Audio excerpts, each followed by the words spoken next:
Welcome to my YouTube channel online मस्त classes. आप सब देख रहे हैं ऑनलाइन मस्त क्लासेज चैनल। आप सब कैसे हैं? आई होप डेट कि आप सब बहुत ही अच्छे होंगे और आपकी तैयारी भी बहुत अच्छी चल रही होगी। आज फिर मैं आप लोग को सेट 6 लेकर हाजिर हुआ हूँ। इससे पहले कि 5 सेट का मैंने सोल्यूशन करा दिया है। बीपीएससी प्राथमिक शिक्षक प्रश्न पत्र है और 1 to 5 के लिए बहुत ही वीवीआई और इम्पोर्टेंट प्रश्न है। एससीईआरटी और एनसीईआरटी बेस्ड है। ये आपके लिए वीडियो बहुत इंपॉर्टेंट हो जाता है, तो सब लोग इस वीडियो को फटाफट लाइक कर दें। नए हैं तो चैनल को सब्सक्राइब कर ले ताकि आपको लेटेस्ट वीडियो का नोटिफिकेशन मिलता रहे। 4 PM में डेली आपको एक बेहतरीन क्वेश्चनों का संग्रह मिलता है। तो सभी लोग कॉपी किताब लेकर बैठ जाइए। आइए शुरू करते हैं, देखेंगे हम किसमें है कितना दम, आपकी तैयारी कितनी है, क्योंकि रिवीजन में ही डिवीजन है। जितना अच्छा रिवीजन उतना ही अच्छा डिवीजन होता है।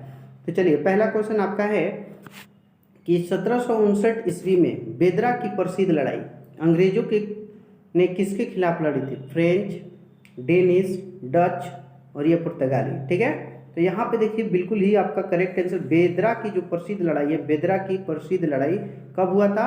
1759 ईस्वी में डचों के साथ। डच को है ना हॉलैंड के नाम से भी जानते हैं, याद रखिएगा इस बात को भी, डच को हॉलैंड भी कहते हैं। ठीक है, इस सेना में जो है ना, इस लड़ाई में डच जो सेना था वो पराजित हो गया था। ठीक है, डच सेना क्या हो गया था? पराजित। चलिए अगला क्वेश्चन सेट करते हैं, देखते हैं क्वेश्चन नंबर 2 क्या कहता है। दूसरा आपका सवाल है कि राजनीति छोड़ने वाले, पुडुचेरी में सेवानिवृत्त होने और वहां एक आश्रम स्थापित करने वाले नेता कौन थे? आपका ऑप्शन है लोकमान्य तिलक, दादा भाई नौरोजी, भिखामाजी कामा और श्री अरविंद घोष। राजनीति छोड़ने वाले, पुदुचेरी में सेवानिवृत्ति होने और वहां एक आश्रम स्थापित करने वाले नेता, तो यहाँ पे आपका डी बिल्कुल सही हो जाएगा, श्री अरविंद घोष। ठीक है ना, श्री अरविंद घोष ने ये काम किया था, पुडुचेरी में सेवानिवृत्त होने, वहाँ एक आश्रम स्थापित करने और राजनीति छोड़ने वाले नेता थे। ठीक है, श्री अरविंद घोष। ठीक है, चलिए अगला क्वेश्चन की ओर बढ़ते हैं। स्वामी विवेकानंद ने रामकृष्ण मिशन की स्थापना कब की थी? बहुत ही अच्छा क्वेश्चन है, ऐसा ही क्वेश्चन करेंगे जाएगा 1893, 1897, 1899, 1901। तो चलिए यहाँ पे आपका क्वेश्चन नंबर 3 का बिल्कुल ही सटीक आंसर बी होगा। 1897 में स्वामी विवेकानंद ने क्या किया था? तो इन्होंने रामकृष्ण मिशन की स्थापना किया था। ठीक है, चलिए अगला क्वेश्चन की ओर बढ़ते हैं। क्वेश्चन नंबर 4, सबसे पहले भागवत गीता का अंग्रेजी अनुवाद किसने किया था? Sir William Jones, Charles Wilkinson, William Carey और जोशिवा और सिलियम हॉकिंस। तो यहाँ पे देखिए भागवत जो गीता है उसका अंग्रेजी अनुवाद करने वाला था चार्ल्स विलिंगसन। ठीक है, कब किया था इस बात को भी याद रखेंगे, 1785 ईस्वी में चार्ल्स विलिंगसन ने भागवत गीता का अंग्रेजी अनुवाद किया था। ठीक है, अगला क्वेश्चन,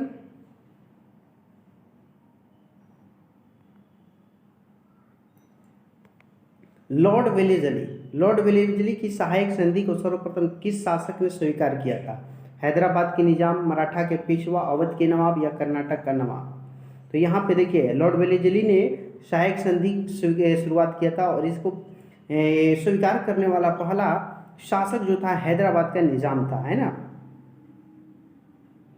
कौन था? हैदराबाद का निजाम। चलिए अगला क्वेश्चन नंबर 6 नंबर कि निम्नलिखित में किसने 1857 की क्रांति को सभ्यता और बर्बरता का संघर्ष कहा था?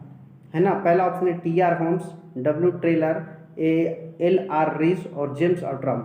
तो ये जो है TR होमस 1817 की जो क्रांति थी उसको सभ्यता और बर्बरता का संघर्ष कहा था। तो आज 6 का ए बिल्कुल आपका सही हो जाएगा। चलिए अगले क्वेश्चन की ओर बढ़ते हैं। 7 नंबर, देखिए 7 नंबर क्वेश्चन भी बहुत इंपॉर्टेंट है। किस वर्ष में अंग्रेज द्वारा मौलिक अधिकारों और राष्ट्रीय आर्थिक प्रगति पर संकल्प लिया गया था? किस वर्ष में कांग्रेस द्वारा मौलिक अधिकारों और राष्ट्रीय आर्थिक प्रगति पर संकल्प लिया गया था? तो यहाँ 7 का देखिए बिल्कुल ही सही जवाब आपका डी हो जाएगा, 1931 में। 1931 याद रखिएगा। 1931 में आपके और भी घटना होते जिसमें आपका गांधी इरविन समझौता है, 1931 में हुआ था गांधी इरविन समझौता। इस बात को भी आप लोग ख्याल रखेंगे, कब हुआ था गांधी इरविन समझौता? 1931 में। ठीक है, अगला क्वेश्चन की ओर बढ़ते हैं। किस अधिवेशन में कांग्रेस को अपनी पहली महिला अध्यक्ष मिली? 32वां, 25वां, 35वां और 40वां? है ना, कांग्रेस की पहली महिला अध्यक्ष किस अधिवेशन में? तो 8 नंबर सवाल में आपका होगा 32वां अधिवेशन। 32वां अधिवेशन कहाँ हुआ था, इस बात को भी याद रखें, कलकत्ता में। कांग्रेस का 32वां अधिवेशन कलकत्ता में हुआ था और इसकी जो अध्यक्ष थी एनी बेसेंट, ठीक है, एनी बेसेंट, इस बात को भी याद रखें। कांग्रेस के पहली महिला अध्यक्ष कौन थी? तो एनी बेसेंट। इन्होंने कब किया था? 32वां कांग्रेस का अधिवेशन कहाँ हुआ था? कलकत्ता में। और ये इसको पूछ दे कि 32वां जो अधिवेशन था वो कब हुआ? तो 1917 में, 1917 में, ठीक है। अगला क्वेश्चन की ओर बढ़ते हैं। और एक और महिला थी, उसका भी 40वां जो अधिवेशन हुआ था, 40वां अधिवेशन, इसमें भी कांग्रेस को महिला अध्यक्ष मिली थी। वो पहली भारतीय महिला थी जो कांग्रेस की अध्यक्ष थी, उसका नाम था सरोजनी नायडू। तो इस बात को भी आप लोग याद रखिएगा। और 40वां जो अधिवेशन हुआ था वो कानपुर में हुआ था। कब हुआ था? कानपुर में। 40वां अधिवेशन कानपुर में 1925 ईस्वी में, ठीक है। चलिए आगे की ओर बढ़ते हैं। Question number 9। एक एक क्वेश्चंस को हम आपको समझा भी देते हैं, क्वेश्चंस कह क्या रहा है। निम्न में समाचार पत्रों और उनके संपादकों का नाम है। देखिए पहला है स्वदेश मित्रन जी सुब्रमण्यम अय्यर, है ना। और फिर है अमृत बाजार पत्रिका मोतीलाल घोष। फिर आगे दिया सुधारक और उसका लिया सुरेंद्र नाथ बनर्जी। और voice of India Jawaharlal Nehru. तो इसमें करना क्या है, आगे क्वेश्चन देखते हैं। संपादकों का नाम दिया है, इसमें करना क्या है, तो नीचे दिए गए कूट का प्रयोग सही सुमिलित करके चुनो। तो यहाँ पे आपको जो ऑप्शन देखा है, तो इसमें देखिए 9 नंबर में यहाँ आपको दिखाते, पहला जो है स्वदेश मित्रन, वो आपका जी सुब्रमण्यम अय्यर, ये तो बिल्कुल सही है। और अमृत बाजार पत्रिका मोतीलाल घोष, तो ये पहला और दूसरा दोनों ऑप्शन क्या है? सही है ना। तो आपका इसमें हो जाएगा 9 नंबर में यहाँ पे 1 और 2, ठीक है ना। 10 नंबर है कि अंतर्राष्ट्रीय कला महोत्सव का आयोजन कहाँ किया गया? अंतर्राष्ट्रीय कला महोत्सव दिल्ली, मुंबई, अहमदाबाद या इंदौर। अच्छे अच्छे प्रश्नों का संग्रह है। अगर ये सब आप देख लेंगे तो परीक्षा में तहलका मचा देंगे। बिल्कुल ए ऑप्शन सही है। अंतर्राष्ट्रीय कला महोत्सव का आयोजन कहाँ किया गया? दिल्ली में। 10 का ए सही हो जाएगा, है ना। चलिए अगला क्वेश्चन की ओर फटाफट बढ़ते हैं। सभी लोग सेशन को लाइक शेयर कर देंगे, नए हैं तो चैनल को भी सब्सक्राइब करेंगे। भारतीय विश्वविद्यालय अधिनियम किसके शासनकाल में पारित हुआ था? भारतीय विश्वविद्यालय अधिनियम किसके शासनकाल में? तो विश्वविद्यालय जो हुआ था वो लॉर्ड कर्जन के शासनकाल में। भारतीय विश्वविद्यालय अधिनियम लॉर्ड कर्जन के शासनकाल में क्या हुआ था? पारित हुआ था, ठीक है ना। अगला क्वेश्चन की ओर है 12 नंबर आपका सवाल है कि अफगानिस्तान के प्रति आक्रामक नीति का पालन करने वाला वायसराय था। अफगानिस्तान के प्रति आक्रामक नीति पालन करने वाला वायसराय कौन था? तो यहाँ पे आपका बी हो जाएगा लॉर्ड लिटन, लॉर्ड लिटन, ठीक है ना। लिटन में बहुत सारे कुछ घटनाएं हुई थी लॉर्ड लिटन में। देखिए वर्नाक्यूलर प्रेस एक्ट आया था, वर्नाक्यूलर प्रेस एक्ट इसी ने लाया था, जिससे भारतीय पत्रों को, समाचार पत्रों को बंद कर दिया था। सशस्त्र अधिनियम आया था, ये सब याद रखिएगा लिटन के समय का है। रानी विक्टोरिया ने लॉर्ड लिटन के शासन काल में कैसरे हिंद या भारत की रानी सामग्री की उपाधि ग्रहण की थी। तो लॉर्ड लिटन बहुत इंपॉर्टेंट हो जाते हैं। 13 नंबर क्वेश्चन है आपका कि विलियम बेंटिंक द्वारा सती प्रथा का अवैध किस वर्ष घोषित किया गया था? विलियम बेंटिंक जो है इन्होंने सती प्रथा का अंत किया था, तो कब किया था? तो आपका सी ऑप्शन सही है, 1829 ईस्वी में, ठीक है ना। और किनकी सहायता से किया था? तो राजा राम मोहन राय की सहायता से सती प्रथा का अंत हुआ। और राजा राम मोहन राय ने ब्रह्म समाज की स्थापना की थी, इस बात को भी आप लोग ख्याल रखेंगे। ब्रह्म समाज की स्थापना किसने किया था? तो राजा राम मोहन राय ने, ठीक है। चलिए अगला क्वेश्चन, जालियांवाला बाग हत्याकांड निम्नलिखित में किसके संदर्भ में हुआ था? स्वदेशी सत्याग्रह, होम रूल आंदोलन, गैर नियम आंदोलन या रॉलेट सत्याग्रह। तो जो जालियांवाला बाग हत्याकांड था वो रॉलेट सत्याग्रह के कारण हुआ था, रॉलेट सत्याग्रह, जो कि ये 1919 ईस्वी में आया था, है ना। इसी के विरोध में जालियांवाला बाग हत्याकांड हुआ था, ठीक है। चलिए अगला क्वेश्चन देखते हैं 15 नंबर। एक एक क्वेश्चन इंपॉर्टेंट है और आप लोग देखिए कितने सही कर पाते हैं। 15 है कि महात्मा गांधी ने सविनय अवज्ञा आंदोलन कहाँ से शुरू किया था? वर्धा से, दांडी से, साबरमती या सेवाग्राम से? तो यहाँ पे देखिए महात्मा गांधी जो सविनय अवज्ञा आंदोलन है उसकी शुरुआत साबरमती से की थी। साबरमती कहाँ पड़ता है? गुजरात में। और कब किया था? तो इस बात को भी याद रखिएगा, 12 मार्च 1930 ईस्वी को, ठीक है, सविनय अवज्ञा आंदोलन की शुरुआत। ठीक है ना। 12 मार्च 1930 में महात्मा गांधी के द्वारा गुजरात के साबरमती से दांडी मार्च के दौरान नमक कानून तोड़ने के स्वैच्छिक आंदोलन को शुरू किया गया था। ठीक है, तो 15 का सी हो गया। अगला क्वेश्चन 16 नंबर है कि स्वदेशी आंदोलन के दौरान राजनीतिक स्वतंत्रता एक राष्ट्र का जीवन रक्त है, यह नारा किसने दिया था? स्वदेशी आंदोलन के दौरान राजनीतिक स्वतंत्रता एक राष्ट्र का जीवन रक्त है का नारा किसने दिया था? तो यहाँ 16 का ए हो जाएगा, है ना, अरविंद घोष का ये नारा है। ठीक है, इनका जन्म जो है ना 15 अगस्त, जिस दिन स्वतंत्रता मनाते हैं उसी वक्त 1872 में कलकत्ता में हुआ था। इस बात को भी ख्याल रखिएगा। ठीक है, अरविंद घोष का। अगला क्वेश्चन 17 नंबर है कि सुभाष चंद्र बोस ने किस देश में आज़ाद हिंद रेडियो की शुरुआत की थी? सिंगापुर, जर्मनी, जापान या रूस? तो 17 में आपका बिल्कुल ही राइट आंसर बी हो जाएगा। आज़ाद हिंद रेडियो की शुरुआत इन्होंने कहाँ की थी? जर्मनी में की थी। कब किया था? 1942 में। इस बात को भी ख्याल रखिएगा, 1942 में। ओके, चलिए अगला क्वेश्चन 18 है कि खिलाफत आंदोलन का नेतृत्व किसने किया था? मोहम्मद अली जिन्ना, महात्मा गांधी, मोहम्मद अली और शौकत अली और सरदार पटेल? तो यहाँ पे आपका बिल्कुल ही 18 नंबर में आपका सही जवाब सी होगा। मोहम्मद अली और शौकत अली ने खिलाफत आंदोलन का नेतृत्व किया था। ठीक है, ये कब हुआ था खिलाफत आंदोलन? तो इस बात को याद रखिएगा, 1919-20 में ही खिलाफत आंदोलन हुआ था। ठीक है, और मोहम्मद अली और शौकत अली ने खिलाफत आंदोलन में नेतृत्व किया था। ठीक है, एक एक क्वेश्चन इंपॉर्टेंट है। चलिए आगे बढ़ते हैं क्वेश्चन नंबर 19 की ओर। देखिए आपका 19 नंबर सवाल है, गांधी जी ने कांग्रेस पार्टी की सदस्यता से इस्तीफा कब दिया था? है ना, तो गांधी जी ने कांग्रेस पार्टी की सदस्यता से इस्तीफा कब दिया था? तो आपका हो जाएगा ए ऑप्शन 1934 में। ठीक है, अगला है 20 नंबर क्वेश्चन कि किस आंदोलन के दौरान नरमपंथियों और गर्मपंथियों के बीच पहला विभाजन हुआ था? स्वदेशी आंदोलन, भारत छोड़ो आंदोलन, असहयोग आंदोलन या सविनय अवज्ञा आंदोलन? तो कौन सा आंदोलन है जिससे नरमपंथी और गर्मपंथी के बीच पहला विभाजन, पहला बंटवारा हुआ था? तो इसमें आपका ए हो जाएगा स्वदेशी आंदोलन। स्वदेशी आंदोलन के दौरान नरमपंथी और गर्मपंथी में विभाजन हुआ था। ठीक है, अगला क्वेश्चन है कि बारदोली सत्याग्रह कब शुरू किया गया था? बारदेली, तो बारदोली सत्याग्रह जो है आपका 1928 में शुरू किया गया था। ठीक है ना, 1928 में। और ये जो आपका बारदोली सत्याग्रह, इसी में सरदार की उपाधि सरदार वल्लभ भाई पटेल को दी गई थी। ठीक है ना, आगे है आपका क्वेश्चन नंबर 22 कि निम्नलिखित का मिलान करें।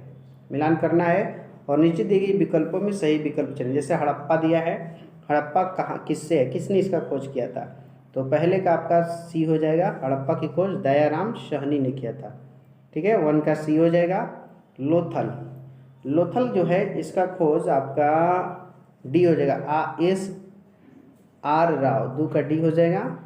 और है कालीबंगन, तो कालीबंगन जो है इसकी खोज आपका अमलानंद घोष बी हो जाएगा। और है आलमगीरपुर की जो खोज है वो आपका YD शर्मा, किसने किया था? YD शर्मा ने। और धौलागिरी, अब एक लास्ट बच गया तो आपका ई अतः 1C 2D, आपका बी ऑप्शन एकदम सही हो जाएगा। 1C 2D 3B 4A और 5E। ठीक है ना, तो 22 का B option is right answer. आगे 23 नंबर, आजाद शत्रु के वंश का नाम क्या था? बहुत अच्छा क्वेश्चन है। मौर्य, हर्यक, नंद या गुप्त? तो यहाँ पे आपका बिल्कुल सही जवाब बी होगा, हर्यक वंश। अजात शत्रु हर्यक वंश का शासक था। ठीक है, अजात शत्रु जो है ना बिंबिसार का पुत्र था। और अजात शत्रु जो है बिंबिसार की हत्या करके मगध साम्राज्य, है ना, मगध साम्राज्य का राजा बना था। ठीक है, अगला है कि मौर्य काल के दौरान संस्था और संचारी थे, क्या थे? संस्था। मौर्य काल में ये 2 टर्म था, पद, संस्था और संचारी। इसका मतलब क्या होता था? तो संस्था और संचारी जो है वो जासूस को कहा जाता है। ठीक है ना, जासूस को। आगे क्वेश्चन नंबर 25 है, गुप्त काल के दौरान सुदर्शन झील की मरम्मत किसने की थी? बहुत ही अच्छा क्वेश्चन है। सुदर्शन झील की मरम्मत, तो यहाँ पे आपका होगा पर्णदत्त। पर्णदत्त ने सुदर्शन झील की मरम्मत की थी। अगला क्वेश्चन 26 नंबर आपका कहता है कि महान रचनात्मक लेखक अश्वघोष निम्नलिखित में से किस शासक का संरक्षण प्राप्त किया था? अश्वघोष के बारे में बताना है। तो अश्वघोष जो है आपके कनिष्क के दरबार में रहने वाला सेना बुद्धिजीवी था। तो यहाँ 26 में आपका ए हो जाएगा, बिल्कुल सही। ओके, 27 नंबर आपका सवाल कहता है कि सर्जरी का जनक किसे कहा जाता है? सर्जरी जो ऑपरेशन होता है ना, उसका जनक किसे कहते हैं? तो आपका ए ऑप्शन सही होगा, सुश्रुत को। सुश्रुत को क्या कहा जाता है? सर्जरी का जनक, सुश्रुत को। ठीक है, सुश्रुत ने सुश्रुत संहिता की भी रचना की है, सुश्रुत संहिता, इस बात को याद रखेंगे। और महाभारत का पुराना नाम क्या था? तो जय संहिता, इस बात को भी आपको ख्याल रखना है। एक एक क्वेश्चंस को आप पढ़िए, है ना, बहुत ही अच्छा होगा। अगला क्वेश्चन है, मनुस्मृति मुख्य रूप से संबंधित है किससे? कानून से, सामाजिक व्यवस्था से या प्रशासन से? तो मनुस्मृति जो है ना, वो आपका सामाजिक व्यवस्था से प्रचलित है। ठीक है, तो 28 में बी हो जाएगा। 29 क्वेश्चन कहता है आपका कि जैन ग्रंथ परिशिष्ट परवान की रचना किसके द्वारा की गई थी? भद्रबाहु, भोलीसन, हेमचंद्र और नागार्जुन। अच्छा एकदम क्वेश्चन है। तो चलिए इस क्वेश्चन पे जवाब देखते हैं किनका किनका सही आ रहा है। बिल्कुल सही हो जाएगा हेमचंद्र। हेमचंद्र बिल्कुल सही है। हेमचंद्र ने जैन ग्रंथ परिशिष्ट परवान की रचना की गई थी। ठीक है, चलिए आगे 30 नंबर आपका सवाल कहता है कि प्राचीन भारत के संदर्भ में वाग्भट द्वारा लिखित अष्टांग संग्रह का संबंध है किससे? अष्टांग संग्रह। तो यहाँ पे 30 नंबर में आपका बिल्कुल भी होगा चिकित्सा से। चिकित्सा से इनका संबंध है। ओके, चलिए आगे बढ़ते हैं क्वेश्चन नंबर 31 की ओर। एक एक क्वेश्चन इंपॉर्टेंट है, परीक्षा से पहले सबको देख लीजिए परीक्षा में, है ना। दिल्ली सल्तनत में इक्ता शासन प्रणाली, इक्ता प्रणाली की शुरुआत किसने की थी? इस क्वेश्चन को पहले भी हमने करवाया है, इसका बी सही है। इल्तुतमिश ने इक्ता प्रणाली की शुरुआत की थी। ठीक है, और 32 से किस मुगल बादशाह ने इजरा प्रणाली की शुरुआत की? मुगल बादशाह, ये दिल्ली सल्तनत में था, ये मुगल बादशाह इजारा प्रणाली की शुरुआत। तो यहाँ पे इजारा जो प्रणाली थी ना, वो जहांदार शाह ने शुरू किया था। और इस बात को याद रखिएगा, जहांदार शाह को लंपट मूर्ख भी कहा जाता था। क्या कहा जाता? लंपट मूर्ख। ओके, अगला क्वेश्चन है आपका, है ना, एक एक क्वेश्चन पर ध्यान दीजिए। 33 की निम्नलिखित में किसने पुष्टि मार्ग की दर्शन को प्रतिपादित किया? चैतन्य, रामानंद, वल्लभाचार्य या इनमें से कोई नहीं? तो पुष्टि मार्ग के प्रतिपादन जो है वो वल्लभाचार्य ने किया था। बिल्कुल 33 का सी सही है, वल्लभाचार्य। ओके, 34 आपका है कि अंतर्राष्ट्रीय परमाणु ऊर्जा अभिकरण, जिसको IAEA का मुख्यालय कहाँ है? अंतर्राष्ट्रीय परमाणु ऊर्जा वाला। तो इसमें आपका बिल्कुल सटीक आंसर आपका बी होगा, ऑस्ट्रिया। ऑस्ट्रिया की राजधानी कहाँ है? तो ये भी याद रखिएगा, वियना में। ओके, ऑस्ट्रिया की राजधानी वियना। अगला है सूची 1 और सूची 2 को सम्मिलित करना, जैसे जापान है, फिर कनाडा है, भारत है और ऑस्ट्रेलिया है। चलिए 2 क्वेश्चन यहाँ तो आपको सबको मालूम होगा कि कनाडा जो है, सॉरी भारत जो है, इसका राष्ट्रीय पशु बाघ हो जाएगा। एक एक को समझिएगा। ऑस्ट्रेलिया क्या हो गया? कंगारू। 2 हो गया। अब है कनाडा और जापान। तो जापान, देखिए जापान का आपका बिल्कुल सही जवाब जो होगा इसमें 35 में, वो आइबिस। क्या होगा? आइबिस। और बच गया अब कनाडा, तो गंजाइल। तो अगर आपको मिलाना हो तो ए के लिए 4, बी के लिए क्या होगा? बी के लिए आपका 2, 4, 2, तो यहाँ सी ऑप्शन देख सकते हैं, अब आ गया। और सी 3 और डी 1, तो यहाँ सी हो जाएगा 35 का सी। चलिए 36 नंबर, रूस और फिनलैंड के अंतर्राष्ट्रीय सीमा रेखा को क्या कहते हैं? बहुत अच्छा क्वेश्चन है। चलिए फटाफट इसका बिल्कुल मेनरहिम रेखा, इसको क्या कहते हैं? मेनरहिम रेखा। ठीक है ना, सही थी। भारतीय स्टॉक बाजार का विनिमय किसके द्वारा किया जाता है? UTI, RBI, SEBI, IRD। 37, हाँ, तो यहाँ पे आपका सेबी हो जाएगा। सेबी बिल्कुल सही है। भारतीय स्टॉक बाजार का विनिमय किसके द्वारा किया जाता है? सेबी के द्वारा।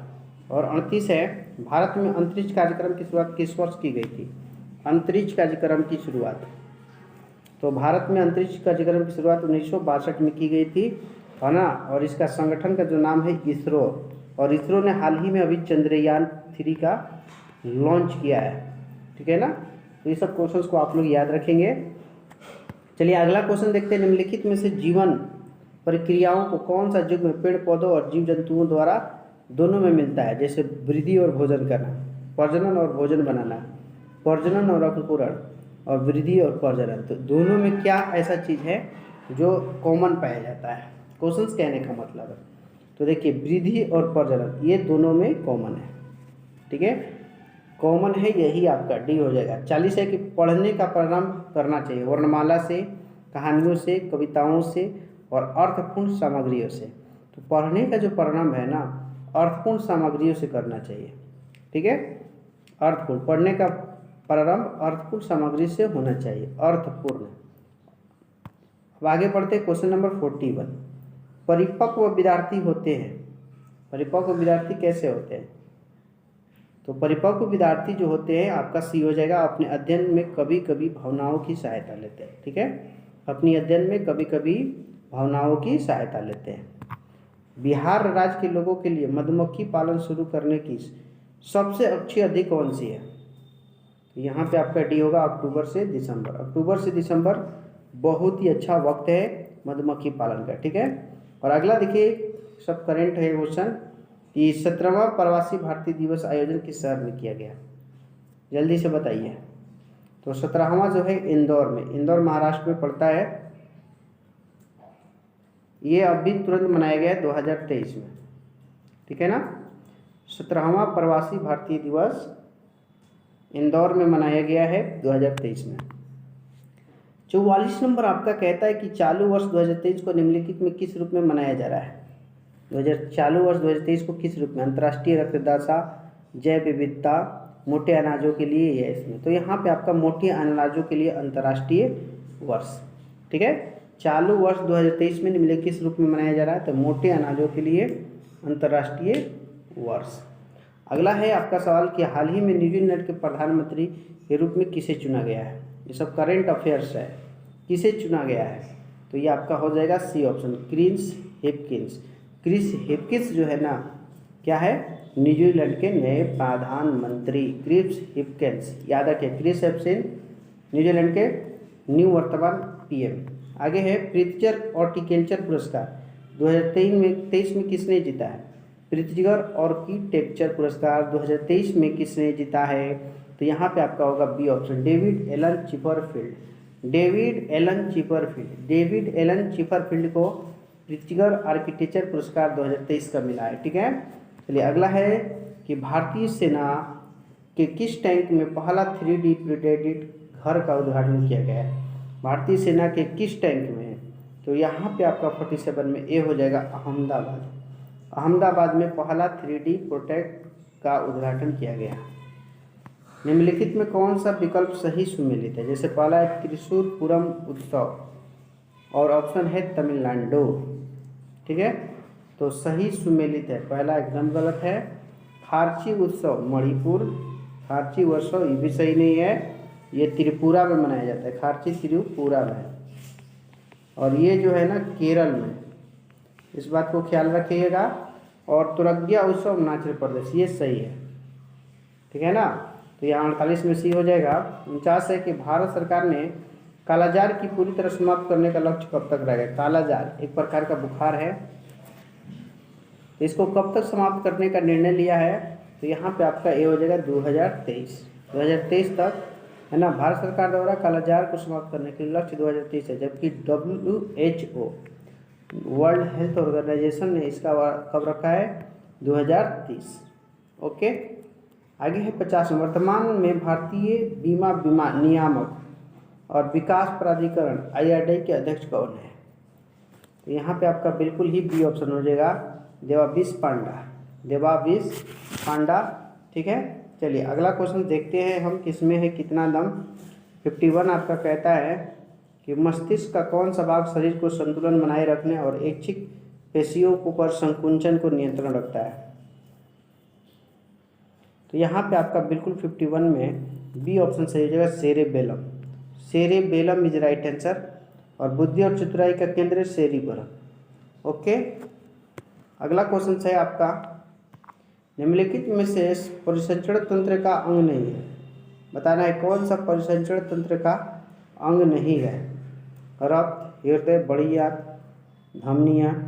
तो यहाँ पे आपका 52 में डी होगा। बड़ी आंत जो है परिसंचरण तंत्र में नहीं आता है। ठीक है। 53 आपका क्वेश्चन कहता है कि सरसों किस कुल का पौधा है। कुशीफेरी, सोलेनेसी, मालवेसी, ल्यूगेमिनेसी। हाँ, तो चलिए इसका क्वेश्चन का आंसर देखेंगे आप लोग। 53 में आपका कुशीफेरी क्या होगा, कुशीफेरी इज राइट आंसर 53 में। परिंदों को मंजिल मिलेगी यकीनन, ये फैले हुए उनके पर बोलते हैं, अरे अक्सर वो लोग खामोश रहते हैं जमाने में जिनके हुनर बोलते हैं। 54 नंबर क्वेश्चन है कि मनुष्यों में पुरुषों के यौगिक गुणसूत्रों कौन सा समूह होता है। पुरुष में, तो पुरुष में आपका XY होता है और स्त्री में जो होता है वो XX होता है। इस बात को ख्याल रखेंगे। ठीक है। चलिए, जो लोग भी इस वीडियो को देख रहे हैं फटाफट लाइक करें, नए हैं तो चैनल को सब्सक्राइब भी करेंगे। 55 नंबर है कि पौधों में लचीलापन किस ऊतक के कारण होता है। Collenchyma, parenchyma, sclerenchyma, aerenchyma. तो पौधों में जो लचीलापन होता है ना, वो आपका हो जाएगा ये ऑप्शन सही, कोलेनकाइमा के द्वारा होता है। कोलेनकाइमा पाया जाता है हर एक पौधे में, जिसके कारण वो पौधे लचीलापन होते हैं, और जिसमें भी नहीं पाया जाता वो पूरी तरह से खड़े होते हैं। ठीक है। 56 नंबर क्वेश्चन, निम्नलिखित में कौन सा पदार्थ कोशिका के विभाजन में, कोशिका में अधिक मात्रा में पाया जाता है। प्रोटीन, जल, वसा या कार्बोहाइड्रेट। तो 56 में आपका बिल्कुल सही जवाब बी हो जाएगा, जल। ठीक है ना, जल पाया जाता है कोशिका में अधिक मात्रा में। क्या पाया जाता है, जल। अगला क्वेश्चन आपका है 57, निम्नलिखित में कौन श्वसीय तंत्र का हिस्सा है। श्वसन तंत्र का हिस्सा, पहला एल्वियोली, कंठनाली, श्वास नलिका। तो 57 में आपका बिल्कुल ही सही जवाब डी होगा, इनमें सभी हैं स्वतंत्र के हिस्सा। स्वतंत्र तंत्र के हिस्सा कौन कौन है, वायु कोष्टिका जिसको एल्वियोली कहते हैं, कंठनाली और श्वास नली। आगे है आपका 58 नंबर की, एक अंतरिक्ष यान पृथ्वी की अपेक्षा है ना सापेक्ष उच्च गति की यात्रा कर रहा है। अंतरिक्ष यान पृथ्वी की अपेक्षा, यानी कि पृथ्वी इधर से चल रही है तो अंतरिक्ष यान इधर की ओर चल रही है। ये है ना। आगे क्वेश्चन कह रहा है कि यदि अंतरिक्ष यान पर एक घड़ी पृथ्वी पर घड़ी की तुलना में धीमी गति से तो चलती हुई प्रतीत होती है, निम्नलिखित कौन सा कथन है ना इस घटना को व्याख्या करता है। समय सापेक्ष गति पर निर्भर करता है। अंतरिक्ष यान की घड़ी खराब है। अंतरिक्ष यान को गति समय को धीमा कर देती है एक से अधिक। तो यहाँ 58 में आपका ना बहुत ही क्वेश्चन को थोड़ा भुलवाया गया। ये होगा समय सापेक्ष है, प्रेक्षा की गति पर निर्भर करता है। ये ऑप्शन सही है। ओके। 59 क्वेश्चन देख लीजिए, किसी वस्तु पर लगने वाले बल को मापने के लिए निम्नलिखित किस यंत्र का प्रयोग किया जाता है। मीटर, कमानीदार तराजू, बैरोमीटर और आगे है एक से अधिक। तो किसी भी वस्तु पर लगने वाले बल को नापने के लिए बैरोमीटर प्रयोग किया जाता है। तो यहाँ पे आपका सी हो जाएगा। 60 निम्नलिखित में कौन गुरुत्वाकर्षण बल के बीच की दूरी को संबंध करता है। संबंध का अच्छा से वर्णन करता है गुरुत्वाकर्षण बल की दूरी के साथ रैखिक समीकरण होता है। ये पहला ऑप्शन तो सही है। ठीक है ना। आगे है कि दूरी के वर्ग के साथ गुरुत्वाकर्षण बल का कर्मानुपाती घटता है, तो ये भी है। और सी में दूरी के वर्ग के साथ गुरुत्वाकर्षण बल व्युत्क्रमणानुपाती बढ़ता है। तो यहाँ सी 60 का हो जाएगा बिल्कुल सही। 61 अल्कोहल थर्मामीटर का आविष्कार किसने किया था। Galileo, Anders Celsius, William Thomson और इनमें से कोई नहीं।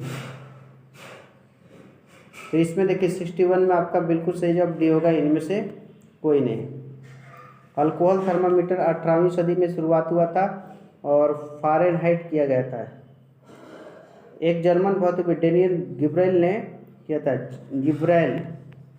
गिब्रायल ने आपका क्या किया था, फ़ारेनहाइट का आविष्कार। ठीक है ना। आगे है इसी में फ़ारेनहाइट जो है अपने थर्मामीटर के लिए ग्लास ट्यूब में अल्कोहल पानी का मिश्रण लिया जाता है। तो इस तरह से आपका खत्म हो गया आई होप डेट कि ये क्लास आप सबको बहुत ही पसंद आया होगा। कल फिर मैं आपको 7 सेट लेकर आऊँगा, 4 PM में डेली आइए। जो लोग भी नए हैं चैनल को सब्सक्राइब करके बगल का बेल आइकन भी क्लिक कर ले। आप लोग कितना नंबर ला रहे हैं कमेंट सेक्शन में बताइए, कमेंट कीजिए, और आपकी जो भी प्रॉब्लम है मैं उसको कष्ट करके सोल्यूशन करने की कोशिश करूँगा। आई होप डेट कि आप सबको वीडियो पसंद आएगा। लाइक शेयर और सब्सक्राइब आपके लिए तो बनता ही है। मैं कहाँ हूँ तू है, ये सब तेरा अंदाज है, और मुझ में जो बोलता है तेरी आवाज़ है कहूँ तो है, नहीं कहूँ तो है, इस है ना है के बीच में कुछ ना कुछ तो है। Thanks for watching this video. जय हिंद, जय भारत।